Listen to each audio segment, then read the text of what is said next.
Pasadahan ko lang guys saglit itong simbahan ng Kalatagan. Nasa bandang likod kami. Tingnan ko lang yun. Ang ganda ng simbahan na rito na daanan namin. Lalaki ng puno rito.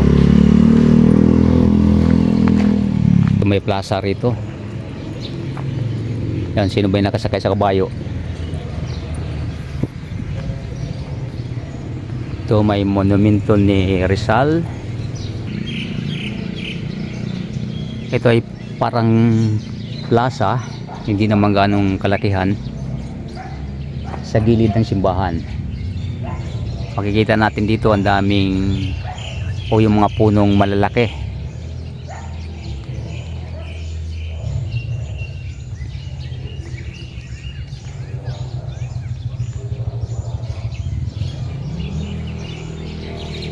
Yan. May misa ata. Ano bang araw ngayon? Biyernes.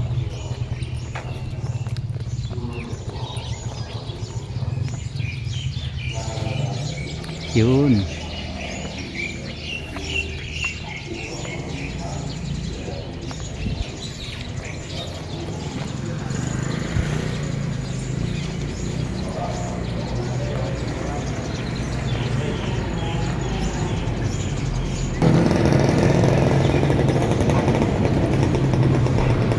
Ikot muna tayo rito.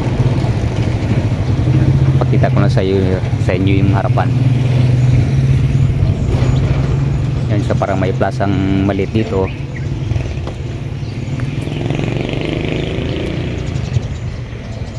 Bali parang umikot lang ako guys para makita natin tong, may papakita ko sa inyo itong nakasulat na Kalatagan.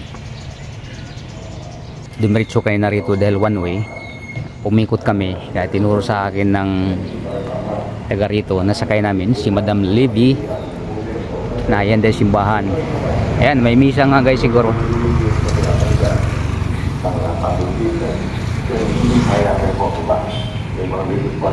Yan ang simbahan ng Kalatagan.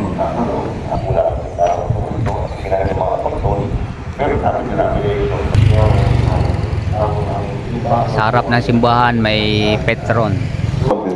Sisilipin lang natin guys ang loob ng simbahan. Yun po ang tao nga naman ay kung tao, naging tao ay decoration. Pero yung sa pilisupi po dahil amin ang pagkatao dahil kagaya po ng anumang bagay, puno, ayo, tao, lahat din. Yun ang guys, maganda rin ang simbahan nila. Maliit lang pero cute, malinis. Pagka-Diyos ay minawal ng halas. At maraming yung lumaganap. Pagka lumaganap po ng ang Diyos Fountain na siya. Kung may nag-fountain ako saan pinigay isang doktrina, isang dogma natin na si Jesus ay Diyos na totoo at tao naman totoo. Kaya nga ho, dalawa po ang ating professional faith na po.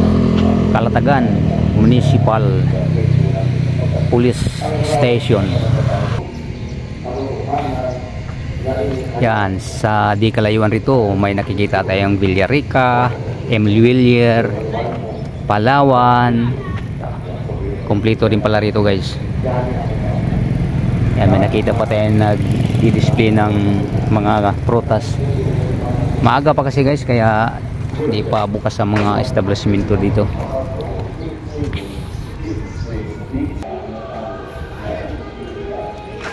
Kompleto rin ang Kalatagan. Siyempre bayan din to guys eh.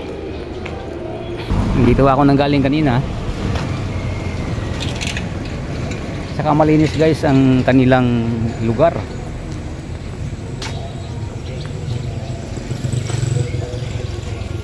Kung nakikita natin ngayon na maraming mga bantatitas pa na nakasabit dahil noong 29 saka 30 ay kapistahan dito sa Kalatagan, Batangas.